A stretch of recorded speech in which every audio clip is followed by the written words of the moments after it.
কিছু খবৰ দিব বিচাৰিছোঁ অম্বুবাচীৰ মহা অম্বুবাচী চলি আছে আৰু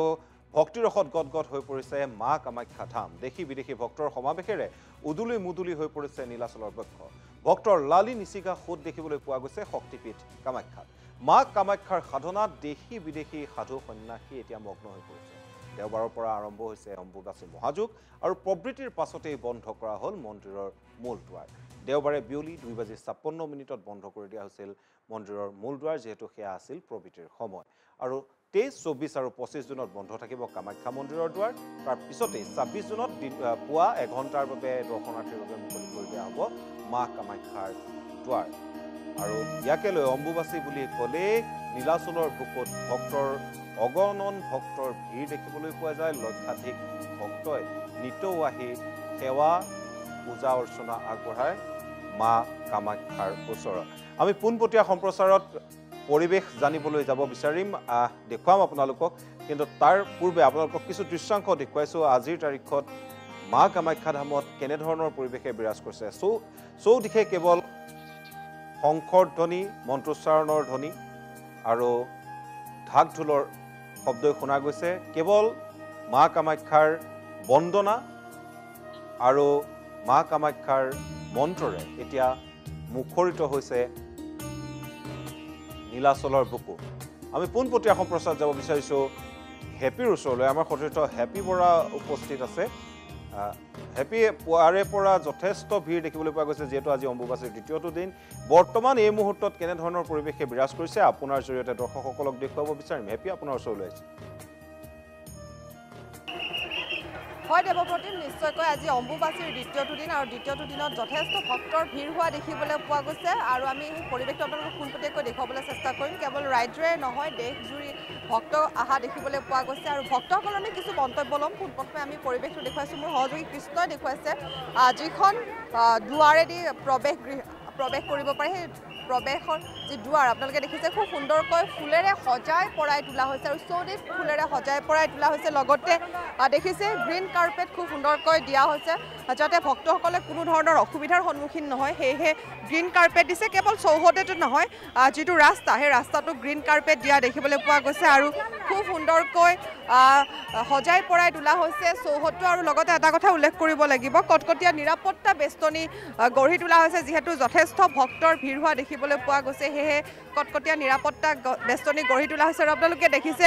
ভক্তৰ কেনেধৰণে ভিৰ হোৱা দেখিছে আপোনালোকে নিশ্চয় দৃশ্য দেখিয়ে ধৰিব পাৰিছে আৰু কালিৰ দিনটোতো একেই পৰিৱেশ আছিল আৰু আজিও লাখ লাখ ভক্তৰ আগমন হোৱা দেখিবলৈ পোৱা গৈছে আমি পোনপটীয়াকৈ কামাখ্যা মন্দিৰৰ চৌহদৰ পৰা আপোনালোকক দৃশ্যাংশ দেখুওৱাৰ চেষ্টা কৰিছোঁ বিভিন্ন বাবা আছে বাবাসমূহৰ সৈতেও আমি কথা পাতিম প্ৰথমে আমি পৰিৱেশটো দেখুৱাইছোঁ পোনপটীয়াকৈ দেখিছে ক'ৰ পৰা আহিছে সেই সন্দৰ্ভত আমি কথা পাতিম ক'ৰ পৰা আহিছে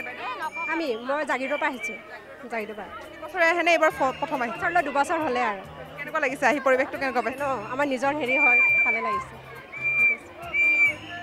নিশ্চয় এনেধৰণে দেখিছে শাৰী পাতি এজন এজনকৈ ওলাই যাবলৈ যি ব্যৱস্থা কৰি দিয়া হৈছে আৰু কটকটীয়া নিৰাপত্তা বেষ্টনী গঢ়ি তোলা হৈছে আৰু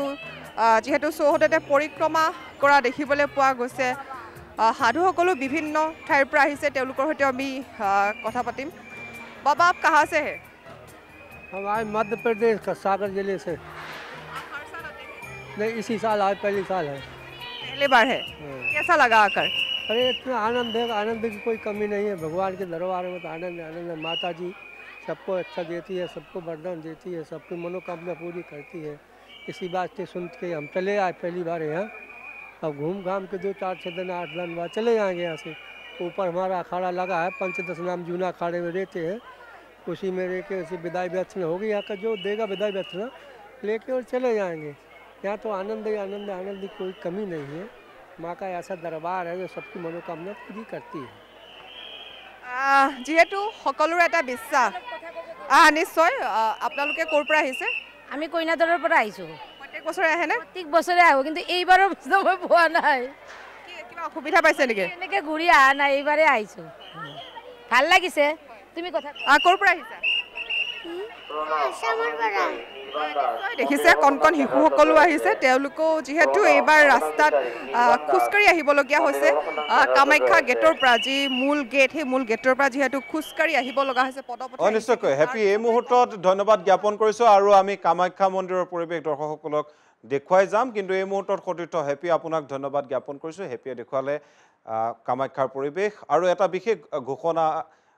এটা বিশেষ আহ্বান জনাইছে মুখ্যমন্ত্ৰী ডক্টৰ হিমন্ত বিশ্ব শৰ্মাই সেয়া আমি আপোনালোকক জনাব বিচাৰিছোঁ গধূলি অথবা নিশা কামাখ্যালৈ নাযাব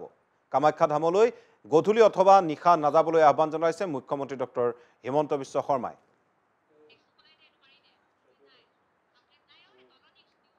পুনৰবাৰ কৈছোঁ যে গধূলি অথবা নিশা কামাখ্যালৈ নাযাবলৈ আহ্বান জনাইছে মুখ্যমন্ত্ৰী ডক্টৰ হিমন্ত বিশ্ব শৰ্মাই যিহেতু কামাখ্যালৈ গৈ থকা পথটোত ভূমিস্খলন হৈ আছে গধূলি অথবা নিশা কামাখ্যালৈ নাযাবলৈ আহ্বান জনাইছে মুখ্যমন্ত্ৰী ডক্টৰ হিমন্ত বিশ্ব শৰ্মাই আৰু যেহেতু কামাখ্যালৈ যোৱা দুয়োটা পথতেই ভূমিস্খলন হৈ আছে পাণ্ডুৰ ফালেৰে অহা পথটোৱেই হওক বা মূল নাৰ্চাৰীৰ ফালেদি যোৱা পথেই হওক সেই দুয়োটা পথতে যিহেতু ভূমিস্খলন হৈ আছে গতিকে মুখ্যমন্ত্ৰীগৰাকীয়ে আহ্বান জনাইছে যে গধূলি অথবা নিশা নাযাব যিকোনো মুহূৰ্তত অঘটন ঘটিলে বিপদৰ সন্মুখীন হ'ব পাৰে মহানগৰ তথা অসমবাসীলৈ বিনম্ৰ অনুৰোধ জনাইছে মুখ্যমন্ত্ৰীগৰাকীয়ে আৰু কামাখ্যা মায়ে সকলোকে আশীৰ্বাদ কৰিব ২৬ জুনত মন্দিৰৰ দুৱাৰ খোল খাব বুলিও মন্তব্য কৰিছে মুখ্যমন্ত্ৰীগৰাকীয়ে আৰু লগতে এটা গুৰুত্বপূৰ্ণ ঘোষণা কৰিছে মুখ্যমন্ত্ৰীগৰাকীয়ে যে ২৬ আৰু ২৭ জুনত সততে যিসকল ভিআইপি ভিভিআইপিয়ে দৰ্শন কৰিবলৈ যাব সেই দৰ্শন কিন্তু এইবাৰ বন্ধ কৰিবলৈ অনুৰোধ জনাইছে কাৰণ ২৬ আৰু ২৭ জুনত সাধাৰণ দৰ্শকৰ বাবে বা সাধাৰণ দৰ্শনাৰ্থীৰ বাবে যাতে মন্দিৰৰ দুৱাৰ খোলা থাকে তাৰ ব্যৱস্থা কৰিছে মন্দিৰলৈ যোৱাৰ ব্যৱস্থা কৰিছে অসম চৰকাৰে আৰু সেয়েহে ২৬ আৰু ২৭ জুনত মন্দিৰলৈ নাযায় কোনো ভিভিআইপি বা ভিআইপি ২৮ আৰু ২৯ জুনতহে কামাখ্যা মাক দৰ্শন কৰিব স্বয়ং মুখ্যমন্ত্ৰী ডক্টৰ হিমন্ত বিশ্ব শৰ্মাই সাধাৰণতে যিদিনা প্ৰবৃত্তি হয় প্ৰবৃত্তিৰ দিনাই মুখ্যমন্ত্ৰীগৰাকীয়ে কামাখ্যাৰ দৰ্শন কৰি আহিছে কিন্তু এইবাৰ সেই ধাৰাৰ সলনি কৰি মুখ্যমন্ত্ৰীগৰাকীয়ে কৈছে যে ২৬ আৰু ২৭ জুন প্ৰবৃত্তি আৰু প্ৰবৃত্তিৰ পিছদিনা কিন্তু কোনো ভিআইপি বা ভিভিআইপি কামাখ্যা দৰ্শন কৰিবলৈ নাযায় সেই দুদিনত কেৱল কামাখ্যা দৰ্শনৰ বাবে যাব সাধাৰণ লোক সাধাৰণ জনতা